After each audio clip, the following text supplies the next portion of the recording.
আয়োজিত red moon arena এসে পেয়ে গেছি গেমিং উইথ তালহাকে। কি অবস্থা তালহা, কেমন আছেন? আলহামদুলিল্লাহ ভাই। ভালো আছেন?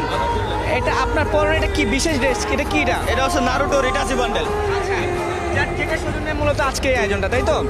আচ্ছা, তো প্রথম প্রশ্ন হচ্ছে যে এই যে এত ক্রাউড, এত ক্রেজ ই স্পোর্টস ফ্রি ফায়ারকে নিয়ে কেমন লাগছে যে আনব্যান হয়ে জাতীয় স্বীকৃতি পেয়ে এই ধরনের একটা আয়োজন কেমন দেখছেন?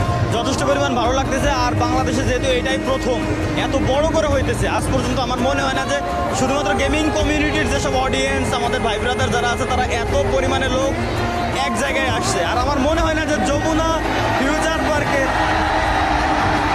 এটা কিসের আওয়াজ, কিসের আওয়াজ?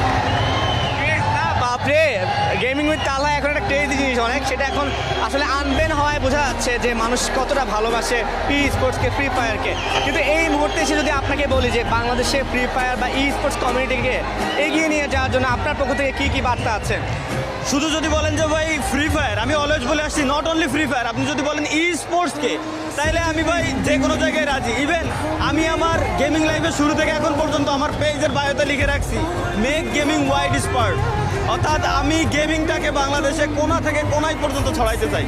আর ই স্পোর্টসের কথা, এই স্পোর্টস ব্যতীত ভাই কোনো গেমকেই এত বড় করা পসিবল না।